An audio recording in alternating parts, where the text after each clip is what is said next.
Bonjour à tous. Alors, c'est la deuxième fois de ma vie que j'interviens aux côtés de Bernard Stiegler et je suis évidemment tout à fait angoissée à cette idée. Voilà. La première fois, c'était en 2008 et Numa, qui à l'époque ne s'appelait pas Numa, mais Silicon Sentier, avait ouvert un espace de coworking qui s'appelait La Cantine. Bernard avait trouvé, je ne comprenais absolument pas pourquoi, que ce nouvel objet dans la ville était intéressant et qu'il fallait peut-être me donner la parole. Voilà, donc Bernard, deuxième fois, j'espère que ça va bien se passer. Donc, je viens de commencer par un tout petit morceau d'histoire. Donc moi, je suis la dirigeante de Numa, qui est une entreprise aujourd'hui, qui est une entreprise qui est présente dans 8 villes dans le monde et qui a une longue histoire. C'est une entreprise jeune qui a 2 ans, mais qui a en fait 15 ans d'histoire, puisqu'en fait on s'est créé sous forme à l'époque d'association. C'est comme ça que je l'ai lancé. Et c'était une association d'entrepreneurs technologiques. Et ces entrepreneurs technologiques, en 2002, ils étaient seuls, isolés et en voie de disparition. Et donc, il m'était apparu que peut-être les nouvelles technologies telles qu'on les appelait à l'époque n'étaient pas tout à fait finies et qu'il fallait encourager ces entrepreneurs qui irriguaient l'économie de nouvelles formes d'usage, de nouvelles formes de services à destination des citoyens au sens large. Et cette association, elle s'est donc développée au départ sur la base de cet entrepreneuriat résistant, résilient.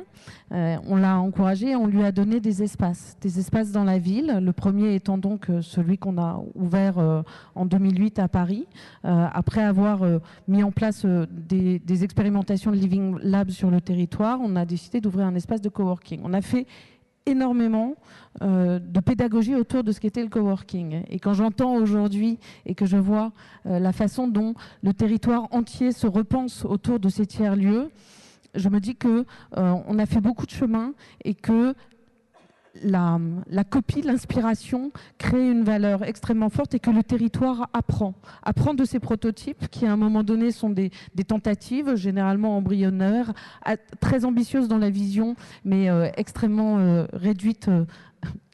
Voilà, ça, alors je vous présente Dominique qui gère son événement et qui me dit il te reste 4 minutes. Voilà. Cool. Et donc le territoire apprend et la copie est un moyen d'apprendre. Mais qu'est-ce que la copie? Qu'est-ce que la copie sans intention?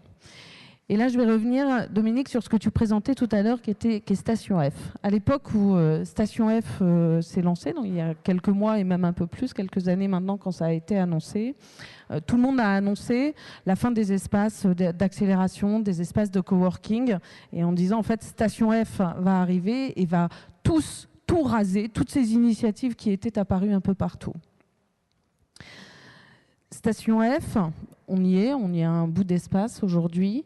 Est arrivé à un moment où la dynamique économique était suffisamment forte et la dynamique entrepreneuriale suffisamment forte pour pouvoir offrir un terrain de plus extrêmement visible et avec une ambition très forte internationale et apporter une valeur qui soit une valeur supplémentaire et non pas une valeur qui éradique tout ce qui a été créé avant. Et ça, c'est un aspect positif. Mais puisqu'on y est, je vais aussi vous dire que Station F n'est pas un lieu apprenant. C'est un lieu de visibilité, c'est un lieu d'exposition, c'est un lieu d'ambition, c'est un lieu de puissance. Mais je suis définitive sur le fait qu'aujourd'hui, ce n'est pas un territoire de générosité ou d'apprentissage. C'est autre chose. Et donc, il ne faut pas... La copie, c'est bien, mais il faut une copie avec une intention, et une intention qui soit une intention de vision, une intention de long terme. Je reviens à Numa. Donc, les lieux de coworking, les lieux d'expérimentation. Nous, après cette vie d'association, à un moment donné, on s'est retrouvé dans notre forme juridique, notre legacy, en incapacité de continuer notre développement, puisque finalement, notre forme juridique nous mettait en difficulté par rapport à un environnement qui était devenu extrêmement concurrentiel, qui est celui des accélérateurs de start-up, celui des fonds d'investissement, celui des agences de communication, celui des sociétés de conseil, puisque notre métier est aujourd'hui réellement à la convergence de tous ces éléments. Et donc, on a racheté des actifs pour se transformer en entreprise et continuer de se développer. mais pas pour faire comme les autres. Pourquoi est-ce qu'on a souhaité se développer? On aurait pu dire finalement on a inspiré, on a révélé ces modèles et laissons les autres les copier et les emmener plus loin. La raison pour laquelle à ce moment-là de l'histoire j'ai souhaité faire converger absolument et définitivement la performance économique et la mettre à lui donner une intention qui soit une intention de long terme et une intention au bénéfice des humains, c'est parce que parfois dans la copie, on perd cette intention.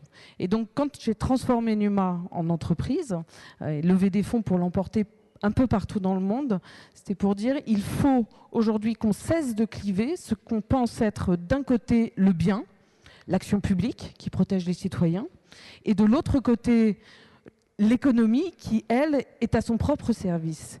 Il faut, si nous voulons aujourd'hui résoudre les grands enjeux du monde, que la performance économique se mette au service de la planète, au service de l'humanité et au service du long terme. Et ça, c'est un vrai enjeu.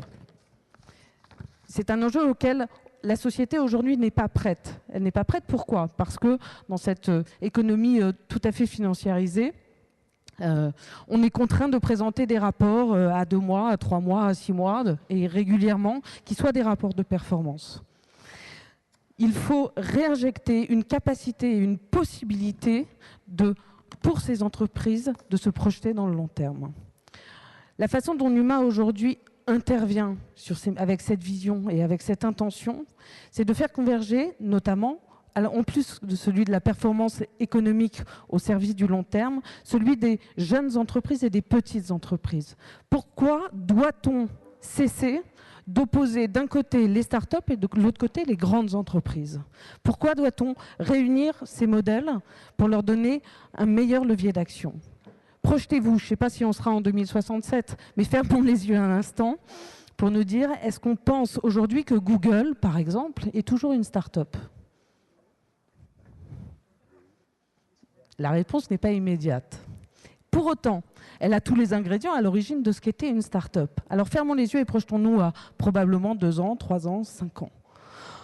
On sent que ce clivage ne sera plus le même. On sent que ce qu'il faut aujourd'hui, c'est que ce soit une nouvelle économie qui se réinvente aujourd'hui en tirant sur le meilleur de ce que sont ces grandes entreprises qui irriguent l'économie et la capacité des individus de nouvelles possibilités et de nouveaux usages, mais qu'il faut la donner, le soutenir, de ce que sont aujourd'hui ces grandes entreprises qui sont parfois en mal et en difficulté pour se réinventer, qui ont perdu l'intention, pas seulement l'intention du nouveau, mais aussi l'intention du bien, l'intention du révélé. Et en mixant ces deux activités et ces deux acteurs économiques, alors on peut penser collectivement avec les villes, avec les entreprises, une performance économique qui soit au service du long terme et des citoyens. Voilà.